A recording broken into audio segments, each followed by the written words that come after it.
ఇవాళ ఏదైతే హుస్నాబాద్ లో రఫీభాయ్ వాళ్ళ యొక్క ల్యాండ్ ఏదైతే ఆక్రమణకు అవుతా ఉందో మరి అది ఖచ్చితంగా దాన్ని ఖండించాల్సినటువంటి అవసరం ఉంది. ఎందుకంటే తెలంగాణ ఉద్యమకారులకి కాంగ్రెస్ పార్టీ వచ్చిన తర్వాత మరి వాళ్ళకి ఇండ్లు లేని వాళ్ళకి 250 గజాల జాగా ఇస్తామని చెప్పి కాంగ్రెస్ ప్రభుత్వం చెప్పింది. మరి ఇంకా ఇప్పటి వరకు అది జరగలేదు. కానీ ఎవరైతే ఉద్యమంలో తెలంగాణ రావాలని కోరుకున్నారో వాళ్ళ భూములు ఈ రకంగా ఆక్రమించడం అనేది మరి ఇది కరెక్ట్ పద్ధతి కాదు. దీని వెనకాల మంత్రులున్నా ప్రజాప్రతినిధులున్నా ఎంత పెద్ద తలకాయలున్నా తక్షణమే విరమించుకొని ఇటువంటి పద్ధతులు మానుకోవాలి. ఒక రఫీభాయ్ వాళ్ళ భూమే కాదు, ఎవరి భూములను కూడా ఈ రకంగా ఇప్పుడు గత 10 ఏళ్ళు కేసీఆర్ ప్రభుత్వము అదే పని చేసింది. అమాయకుల భూములు గుంజుకున్నారు, అమాయకుల భూములను కబ్జాలు పెట్టిండ్రు, అమాయకుల భూములను భూ అక్రమణలు చేసిండ్రు. కాబట్టి మరి ఆ ప్రభుత్వం వద్దు, మనకు ఆ ప్రభుత్వాన్ని దించి కాంగ్రెస్ ప్రభుత్వం కావాలని కోరి తెచ్చుకున్నటువంటి ప్రభుత్వం కూడా మరి ఉద్యమకారులు అమాయకమైన ఉద్యమకారుల భూములను అక్రమణలు చేస్తే మరి ఏ రకమైనటువంటి సంకేతం పోతుందని కూడా ఇవాళ చెప్పదలుచుకున్నాం. తప్పకుండా ఇది కరెక్ట్ పద్ధతి కాదు. దీని వెనకాల మరి ఏ మంత్రి ఉన్నారో ఎవరున్నారో తప్పకుండా ఈ ఆలోచనను విరమించుకోవాలా. మీరు మంత్రి స్థానంలో ఉంటే మాత్రం ఏదైనా చేయగలుగుతాం అనేది అది మీ యొక్క రాజకీయ చరిత్రకే ఒక మచ్చలాగా మిగిలిపోతుంది. కాబట్టి ఏ మంత్రి ఉన్నా ఏ అధికారులున్నా ఎవరున్నా అమాయకమైన భూములను మరి ఈ రకంగా ఒక కమ్యూనల్ పేరుతోటి మేము ఆక్రమణం చేసుకుంటాము అంటే అది కరెక్ట్ పద్ధతి కాదు. మళ్ళీ అందులో 4 ఎకరాల భూమి మరి దేవాలయానికి వాళ్ళు ఇచ్చినటువంటి పరిస్థితి అని చెప్పి ఇవాళ రఫీభాయ్ చెప్తా ఉన్నారు. కాబట్టి వాళ్ళే భూమి ఇస్తే ఉన్న పక్క భూమిని కూడా ఆక్రమణ చేయాలనేటువంటి ఆలోచన ఇది ఏ దేవుడు చెప్తాడు, ఏ మతం చెప్తుంది ఇది. కాబట్టి మనం తెలంగాణ అంటే మనం మతాలకు కులాలకు అతీతంగా అందరం కలిసి సాధించుకున్నటువంటి తెలంగాణలో ప్రజాస్వామ్య తెలంగాణ కావాలని చెప్పి కోరుకున్నాం. కాబట్టి ఇది రేవంత్ రెడ్డి గారు అయితే ఖచ్చితంగా ఇటువంటి విషయాలని ఆయన ఉపేక్షించారని చెప్పి నమ్ముతా ఉన్నాం. కాబట్టి తప్పకుండా రాష్ట్ర ముఖ్యమంత్రి అయినటువంటి గౌరవనీయులైన రేవంత్ రెడ్డి గారు మరి ఈ చర్య మీద తక్షణమే చర్య తీసుకొని తప్పకుండా రఫీభాయ్ వాళ్ళ భూమిని ఆక్రమణకు గురి కాకుండా చూడాల్సినటువంటి బాధ్యత ఉంటుందని చెప్తూ తప్పకుండా రఫీభాయ్కి ఏ సహాయం కావాలన్నా అంటే పోరాటంలో ఇటువంటి అక్రమాలకు వాళ్ళ యొక్క అధికారాన్ని ఉపయోగించి వాళ్ళు ఏం చేద్దాం అనుకున్నా ఒక తెలంగాణ ఉద్యమకారినిగా అదేవిధంగా ఓటీటీ గ్యారంటీ ఆర్గనైజేషన్ అధ్యక్షురాలుగా తప్పకుండా రఫీభాయ్కి మేము తప్పకుండా మద్దతు తెలుపుతామని చెప్పి తెలియజేసుకుంటా ఉన్నాం. పృథ్వీ గారు మాట్లాడుతున్నారు. అందరికి నమస్కారం. ఆడ కూర్చొని వింటుంటే అంటే నాకు ఫ్యాక్ట్స్ తెలియకుండా కానీ వింటుంటే నేను ఏమనుకుంటా మంత్రి అంటే నేను బీజేపీ మంత్రి అనుకున్నా, కాంగ్రెస్ మంత్రి అనుకోలేను. అసలు బీజేపీ మంత్రి కావచ్చు దులుపుదాం అనుకుని నేను వచ్చి కూర్చున్నా, ఈడికి వచ్చి కూర్చున్నాక కాంగ్రెస్ మంత్రి అని తెలియదు అనే ఎంత ముందు ఎందుకైతారో క్లియర్ గా మీరు మాట్లాడేటప్పుడు నేను ఉన్నప్పుడైతే మీరు చెప్పలే కానీ కాంగ్రెస్ మంత్రి లోకల్ మంత్రి రఫీభాయ్ వాళ్ళ నాయన పోయి కోర్టు ఆర్డర్ ఉన్నది దీంట్లో భూమి ఇప్పుడు డొనేట్ చేసిన భూమి కాకుండా వేరే దాంట్లో వచ్చిరని మన పొన్నం ప్రభాకర్ గారి దగ్గరికి పోతే అది ఉండని నడుస్తుంది అని చెప్తున్నట్టు ఆయన పొన్నం ప్రభాకర్ గారు. అయ్యా నాయనా మీరు పొద్దున్న లేస్తే మీరు రాహుల్ గాంధీ మీ వాళ్ళంతా మైనారిటీస్ కు చూస్తాం, మేము మంచిగా చేస్తాం, అట్లా చేస్తాం, ఇట్లా చేస్తాం అని మీరు మా మైనారిటీలు అంటేనే మా జేబులు ఉన్నారని చెప్పుకునేటోళ్ళు. ఇక్కడ ఒక మైనారిటీ అనే కాదు తెలంగాణ ఉద్యమంలో కలిసి పనిచేసిండు రఫీభాయ్. ఇచ్చే కాడికైతే వాళ్ళు ఇచ్చిండ్రు కానీ ఆక్రమంగా కంచె చేను వేసినట్టున్నది ఇప్పుడు కథ చూస్తేనైతే. వాళ్ళే కాపాడాల్సిన ప్రభుత్వము ఎవరన్నా తప్పులు చేస్తే ల్యాండ్ గ్రాబర్స్ కెళ్ళి కాపాడాల్సిన ప్రభుత్వంలో ఉన్నటువంటి పెద్దలు ఆయన మళ్ళా మంత్రే ఉండి నేనే కబ్జా చేస్తా అది నాకే కావాలి దుకాణాలు పెట్టుకుంటా గిదెందుక పిచ్చి ఆలోచనలు మీకు. ముఖ్యమంత్రి గారు మీ మంత్రి మండలిలో కిసొంటోళ్ళు ఉన్నారు, మరి మీరు వెంటనే దీన్ని ఏమన్నా సాల్వ్ చేసే పరిస్థితి కోర్టు ఆర్డర్ ఉన్న తర్వాత కూడా దుస్సాహసం మరి నువ్వే చెప్తున్నావు అయింది ఏమన్నా మీ మంత్రులకు ఎక్కడ ఎవరు భూమి ఉంటే కబ్జా చేయరు అని చెప్తున్నావు అయింది. ఒకవేళ అట్లా మీరు చెప్తున్నారు కావచ్చు మాకు అనిపిస్తున్నది ఇప్పుడు. మరి ఇప్పుడు అందరికి ఇటువంటి వాళ్ళు మంచి చేయరని ఆయన గీ పనులు చేసాడేంది, చెత్త పనులు చేసాడేంది. అందుకే అసలు ఇటువంటి వాళ్ళను మంత్రులుగా చూస్తున్నాడేదే మా పోటీలకు సభ్య సమాజానికి సిగ్గు అనిపిస్తున్నది. మీరు ఇన్వాల్వ్మెంట్ ఉన్నారని స్ట్రైట్ గా వాళ్ళ నాయన పోయి అడిగితేనే డైరెక్ట్ ఎవరో ఇన్వాల్వ్ అవుతున్నాడో ఎవరో కాదు నేనే అని చెప్పి ఆయన ఇంత సిగ్గు లేకుండా చెప్తున్నాడు అంటే నాకైతే చాలా గలీజ్ అనిపిస్తుంది మంత్రులని. నాయన రఫీభాయ్ ఒక్కడు ఏం కాదు, నిజంగా కూడా తప్పు మీరు చేస్తుంటే నువ్వు మంత్రి కాదు, మీ ముఖ్యమంత్రి ఇన్వాల్వ్ అయి ఉన్నా కానీ మేము గలం ఎత్తుతాము, మా కళాలు మొదలైతాయి, మీ అసంటోళ్ళ మీద పాటలు రాపిస్తాము, మీ అసంటోళ్ళ తరోగా ఎక్స్పోజ్ చేస్తాము. ఇప్పటికైనా మీకు ఒక అవకాశం ఉన్నది, మీరు ఇన్వాల్వ్ అయినారని తెలుస్తున్నది, పక్కకు జరగండి. కోర్టు ఆర్డర్స్ రేపు ఏముంటుందో కోర్టు డిసైడ్ చేసేది. కోర్టు కన్నా పెద్దోళ్ళని మీరు అనుకోకండి. ఇట్లా అనుకున్న వాళ్ళు మంచి వాళ్ళు మట్ల కలిసిపోయారు, రేపు మీరు కూడా రాజకీయంగా మట్ల కలిస్తారు, జాగ్రత్త అని చెప్పదలుచుకున్నాం. ప్రతి మంత్రి తన పదవిలోకి రాక మొదలు ఒక ప్రమాణం చేయాలి. దయచేసి అందరు మంత్రులకు ముఖ్యమంత్రి గారు కూడా చెప్పేది అంటే, మీరు ఆ ప్రమాణ పత్రాన్ని ఒకసారి మీ టేబుల్ మీద మీకు కనబెట్టేట్లు రోజు పెట్టుకోండి. పొద్దున్న లేచి దేవుణ్ణి మొక్కేటప్పుడు లేదా పొద్దున్న లేచిన తర్వాతనే మీరు ఒక్కసారి ఆ ప్రమాణ పత్రంలో ఏముందో ఒకసారి చదువుకొని, లేదా రాత్రి పడిపోయేటప్పుడు నేను ఈ ప్రమాణ పత్రం ప్రకారం నడుచుకోలేదా అని చెప్పి ఆలోచించాను. ఏముంటుంది ఆ ప్రమాణ పత్రంలో? రాజ్యాంగం ప్రకారం నడుస్తారు, ఎలాంటి పక్షపాతం లేకుండా పరిపాలన చేస్తారు, ఎలాంటి స్వార్థం లేకుండా, ప్రలోభానికి గురి కాకుండా, భయపడకుండా, భయము పక్షపాతము లేకుండా నేను పని చేస్తాను అని ప్రమాణం చేస్తాం. ఒక్క రోజైనా మీరు ఆ ప్రమాణ పత్రం ప్రకారం నడుచుకుంటున్నారా? ఒక్క రోజైనా, ఒక్క గంట అయినా అని మీ ఆత్మకు మీరు పరిశీలన ఫస్ట్ మీరు చేసుకోవాలి. ఎందుకు ఆ ప్రమాణం చేస్తున్నారు అంటే ఏదో ఊరికే ఏదో గాడిద మెడలో వేసినట్లా, అది దానివల్ల లాభం ఏమున్నది? నువ్వు ఎన్నడూ ఆచరించండి, ఎన్నడూ పాటించండి అలాంటి ప్రమాణం చేసినటువంటి వ్యక్తి ప్రతిరోజు ఆ ప్రమాణానికి మీరు భిన్నంగా ప్రవర్తిస్తున్నారంటే ఆ ప్రమాణానికి అసలు వాల్యూ లేకుండా పోతున్నటువంటి పరిస్థితి. రెండో విషయం ఏంటంటే, అధికారంలో ఉన్నటువంటి వాళ్ళు ఎవరైనా కావచ్చు, కొన్ని ప్రత్యేక పరిస్థితులలో కొంతమంది అధికారంలోకి వస్తారు. కేసీఆర్ కావచ్చు, రేవంత్ రెడ్డి గారు కావచ్చు, ఇంకో కాలంలో ఇంకొకరు కావచ్చు, కొన్ని ప్రత్యేక పరిస్థితుల్లో వస్తారు. వచ్చిన తర్వాత సమదృష్టి అనేది చాలా అవసరం. భారతదేశంలో ఒక గొప్ప విప్లవం వచ్చింది ఏంటంటే గౌతమ బుద్ధుడితోటి. బుద్ధుడు చెప్పింది ఫస్ట్ ప్రిన్సిపల్ సమదృష్టి. మనకు కనుక సమదృష్టి ఉంటే అప్పుడు ఏమవుతుందంటే మన సొంత జీవితంలో కావచ్చు, సమాజంలో ఎక్కడైనా కావచ్చు, సమదృష్టి అనేది కనుక ఉంటే ఈ అన్యాయ అక్రమాలు జరగవు. ఏది చూసినా నువ్వు పక్షపాతం లేకుండా చూడు, ఏది చేసినా సమానంగా చూడు. మరి ఇవాళ కేసీఆర్ అధికారంలోకి వచ్చిన తర్వాత కానీ, ఇవాళ రేవంత్ రెడ్డి గారు అధికారంలోకి వచ్చిన తర్వాత కానీ, తెలంగాణ ఉద్యమకారులు ఎవరు? అసలు లిస్టు మీరు తయారు చేసినారా? నిజమైన ఉద్యమకారులకు ఏదైతే మీరు ఇస్తాను వాగ్దానం చేసినారో అవి ఇచ్చినారా? ఏ మేరకు ఇచ్చినారు? మరి ఆ ఉద్యమకారులు లేకపోతే ఇవాళ ఎక్కడైనా కానీ న్యాయం కోసం పోరాడే వాళ్ళే ఉద్యమకారులు. అది ఏ ఉద్యమైనా కావచ్చు. ఒక న్యాయమైన డిమాండ్స్ కోసం తమ స్వార్థం లేకుండా పోరాడే వాళ్ళు. ఆ రోజు స్వతంత్ర పోరాటంలో పోరాడినా, నైజాం నవాబుకు రజాకార్లకు వ్యతిరేకంగా పోరాడినా, పెద్ద దొరలకు భూస్వాలకు వ్యతిరేకంగా పోరాడినా కూడా ఒక న్యాయం కోసం పోరాడేటటువంటి వాళ్ళే ఉద్యమకారులు. మరి అలాంటి ఉద్యమకారులను వాళ్ళు సర్వస్వం కోల్పోయి పోరాడినటువంటి తర్వాత వాళ్ళకి న్యాయం చేయాల్సినటువంటి బాధ్యత అధికారం ఉన్న వాళ్ళ మీద ఉంటుంది. వాళ్ళకి పెన్షన్ ఇవ్వడమో, ఇళ్ల స్థలాలు ఇవ్వడమో, లేకపోతే వాళ్ళ మీద ఉన్న కేసులు విత్డ్రా చేసుకోవడమో, ఇవన్నీ ఇప్పటికి కూడా సికింద్రాబాద్ కోర్టులో కేసులు నడుస్తున్నాయండి ఉద్యమకారుల మీద. ఇప్పటికీ ఈ రోజు కూడా నడుస్తూ ఉన్నాయి. లాస్ట్ 1 year నుంచి మేము మొత్తుకొని చెప్తాము ఈ గవర్నమెంట్ కూడా, ఉద్యమకారుల మీద ఉన్న కేసులన్నీ వాపసు తీసుకోండి బాబు, కేసీఆర్ పెట్టిన కేసులు కూడా మీరు వాపసు తీసుకోండి అని చెప్పి చెప్తా ఉన్నాం.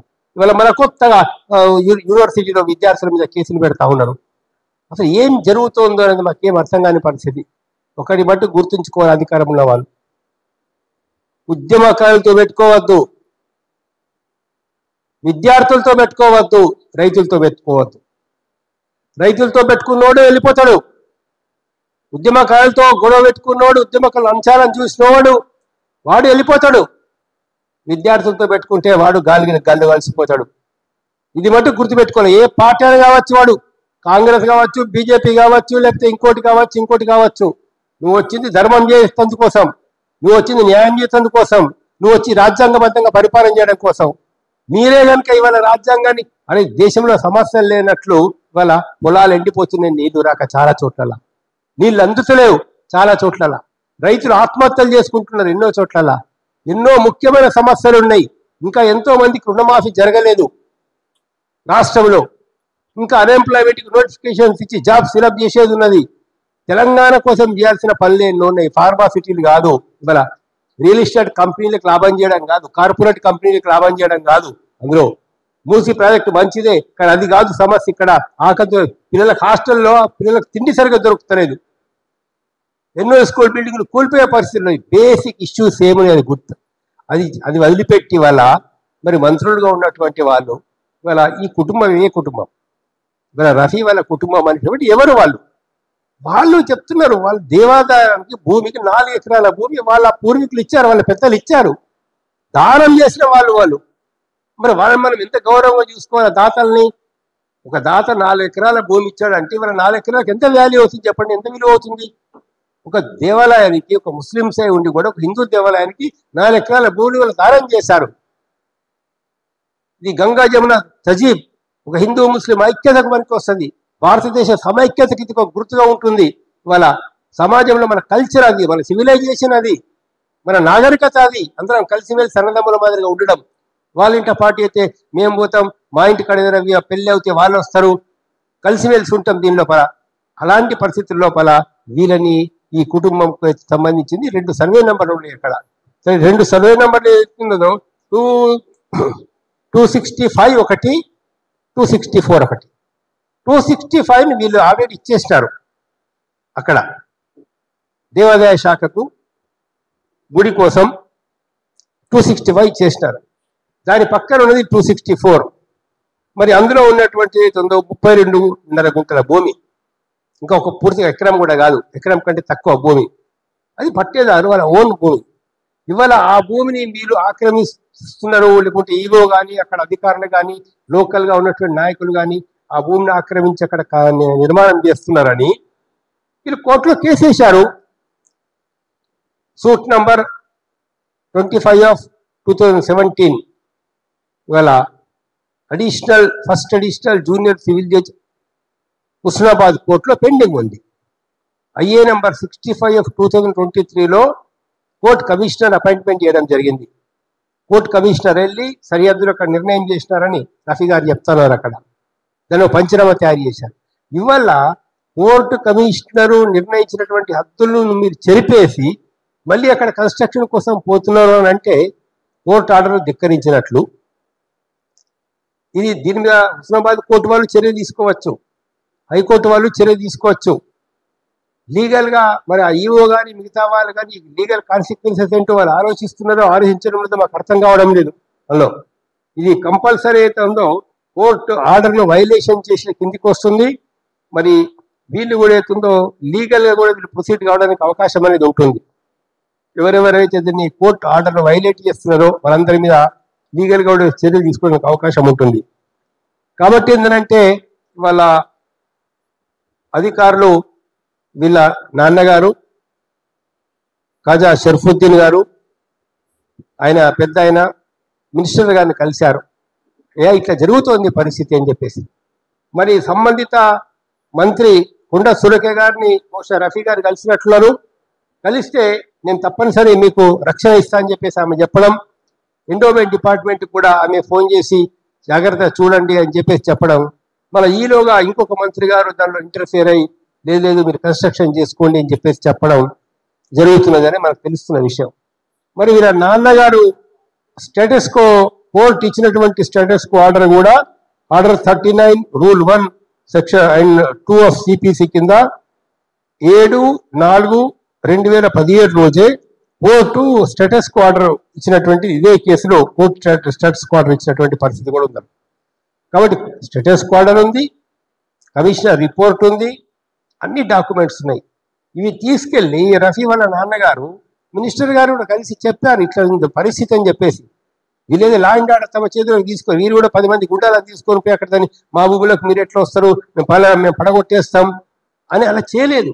చట్ట ప్రకారంగా రూల్స్ ప్రకారం ఎట్లా చేయాలో పోయి పెద్దవాళ్ళని కలవాలి. కాబట్టి మినిస్టర్ గారిని ఎండోమెంట్ డిపార్ట్మెంట్ వాళ్ళని కలిశారు, తర్వాత మినిస్టర్ గారిని కలిశారు ఆయన. మరి మినిస్టర్ గారు ఏం చెప్పారట, ఇప్పుడు రఫీ గారు ఏమని చెప్తున్నారు, జరగని కన్స్ట్రక్షన్ జరగని.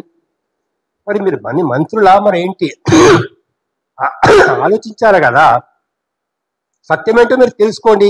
అది మీ భూమియా, రఫీ వాళ్ళ కుటుంబానికి సంబంధించిన భూమియా?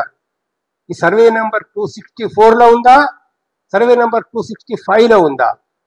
కొలుచుకొని చూడండి. మీరు వాళ్ళ భూమి అయితే మీరు వదిలేసేయండి, మీ భూమి అయితే వాళ్ళకి కూర్చోబెట్టి చూపించి ఈ విధంగా ఉంది, చేస్తే ఇట్లా వస్తుంది అని చెప్పి పత్రాలు చూపించి అక్కడ 10 మందిలో మీరు తస్మా చేయండి కావాలంటే. కాబట్టి మేమేం చెప్తున్నామనంటే, ఇక్కడ ఒక ఫ్యాక్ట్ ఫైండింగ్ కమిటీ మాదిరిగా వేసేసి ఒక 5-6 మంది పెద్దవాళ్ళని తీసుకొని ఒక 2-3 డేస్ తర్వాత అక్కడికి వెళ్ళేసి చూడండి. మంత్రి గారు కానీ, ఈవో గారు కానీ, ఎవరైనా కానీ వాళ్ళు కూడా అక్కడికి రావచ్చు. అందరు పెద్ద మనుషుల ముందర ఏది నిజమో ఏది అబద్ధమో మీరు చెప్పండి. మీరు చెప్పేదాకా నిజమైతే అంగీకరిస్తాం, లేదా రఫీ వాళ్ళ కుటుంబం అని చెప్పి నిజమైతే మట్టుకు మీరు ఆ కార్యక్రమాలు ఆపాలని చెప్పి చెప్తా ఉన్నాం. ఏంటంటే అనాలోచితమైన చర్యలు తీసుకోవడము, సలహాదారులు కనుక మంచి వాళ్ళు లేకపోతే పెద్ద ప్రాబ్లం అవుతుంది. శకుని లాంటి సలహాదారులతోనే కౌరవ వంశం మొత్తం నాశనం అయిపోయింది. మరి మీ సలహాదారులు ఎలాంటి వాళ్ళో మాకు అర్థమవుతలేదు. ఎలాంటి వాళ్ళని మీరు సలహాదారులు పెట్టుకున్నారో మరి ఏంటో అర్థమవుతలేదు. దానిలో మరి మంచి సలహాదారులను పెట్టుకొని ఇవాళ మీ ప్రభుత్వం మీరు అనుకుంటున్నారు ఏమవుతుందో మా సొంత బలంతో గెలిచినామని చెప్పేసి, ఒకటి గుర్తుపెట్టుకొని, మీ సొంత బలం కాదు, ఎంతో మంది విద్యార్థులు పనిచేసినారు దాని వెనకాల, ఎంతో మంది అవుతుందో ఉద్యమకారులు దాని వెనకాల పనిచేసినారు. మాలాంటి పౌర సంఘాలు ఎన్నో పనిచేసినాయి. మేము ఎన్నో గ్రామాలు తిరిగినాం, బస్ యాత్ర పెట్టేసి ఎన్నో గ్రామాలు తిరిగి అప్పుడు కేసీఆర్కి బీజేపీకి ఓటు వేయద్దు, ప్రత్యామ్నాయంగా కాంగ్రెస్కు ఇండైరెక్ట్ ఓటు వేయాలని చెప్పేసి మేము చెప్పిన సందర్భాలు. అట్లా అనుకోకండి మా సొంత బలంతో మేము గెలిచినాము అని చెప్పేసి ఇది అనుకోవడం చాలా పొరపాటు. అందరికి అవకాశం ఇవ్వండి, అందరితో మాట్లాడండి, ఎవరికి అన్యాయం జరగకూడదు చూడండి, ఉద్యమకారులందరినీ కూడా గౌరవించండి. అదేవిధంగా ఉద్యమ కాలంలో లేదా మీకు ఎలక్షన్స్ అప్పుడు కూడా ఒక డెమోక్రసీ కోసము, సెక్యులరిజం కోసం ఎవరైతే పనిచేస్తున్నారో అందరికి ఒక అవకాశాలు ఇస్తూ ముందు పోయేటువంటి ఒక ఆలోచన మీరు చేయాలని చెప్పేసి విజ్ఞప్తి చేస్తూ, ముఖ్యంగా మంత్రి గారు కూడా వెంటనే దీనిలో జోక్యం చేసుకొని ఫ్యాక్ట్ ఏంటో చెప్పండి. మరి చెప్పండి ఫ్యాక్ట్, మీరేంటో, సత్యం ఏంటో, వాస్తవం ఏంటో, నిజం ఏంటో, అబద్ధం ఏంటో చెప్పండి. మమ్మల్ని పిలిచి మాట్లాడండి కావాలంటే. సత్యం ఏంటో, అబద్ధం ఏంటో. కరుణాకర్ రెడ్డి గారు వస్తారు, నేను వస్తాము, ఇంకా మిగతా వాళ్ళు వస్తారు. ఏది సత్యం ఏదో మీరు చెప్పేది కరెక్ట్ అయితే ఒప్పుకుంటాం మేము. కానీ రఫీ గారు చెప్పేది కరెక్ట్ అయితే అప్పుడు కూడా మీరు ఇల్లీగల్ గా అక్కడ కన్స్ట్రక్షన్ చేయడం కరెక్టా? అధికారం ఉందని మీరు ఇల్లీగల్ కలెక్షన్ చేస్తారా? అధికారం ఉందని ఎంకరేజ్మెంట్ చేస్తారా? పవర్ని దేనికోసం ఉపయోగిస్తారు? పవర్ని అక్రమాలకు ఉపయోగిస్తారు. పవర్ని అక్రమాలకు ఉపయోగిస్తే తెలంగాణ సమాజం ఎప్పటికి ఒప్పుకోదు. మల్లన్న సాగర్ రైతుల మీద జరిగినప్పుడు మేము చూసినాము, ఇంకొక దళితుల మీద దాడులు జరిగినప్పుడు చూస్తాం. ఆ రోజు కూడా అదే విషయం చెప్పిన కేసీఆర్ చెప్పినా ప్రభుత్వం, మీరు కనుక అక్రమాలు చేస్తే తెలంగాణ ప్రజలు ఈ రోజు కాదు రేపైనా బుద్ధి చెప్తారు మీకు అని ఖచ్చితంగా చెప్పేసినాం. అట్లనే జరిగింది కూడా. ఇవాళ ఇదో చిన్న వాళ్ళు, వీళ్ళకేం వయసు ఉన్నది, వీళ్ళకేం బలం ఉంది అనుకోవచ్చు. దాని లోపల నువ్వు ఎంత పెద్ద బుగ్గన కావచ్చు, చిన్న సూదితోటి ఓడిస్తే మొత్తం వెళ్ళిపోతుంది గాలి. మీ బట్టి గాలి తెలిసిందా? అందుకని ఇలా ఉద్యమకారులందరూ కూడా సూదులు, కాబట్టి సూదులతో పెట్టుకోవద్దని చెప్పి చెప్తూ నాకు ఈ అవకాశం ఇచ్చినందుకు ధన్యవాదాలు.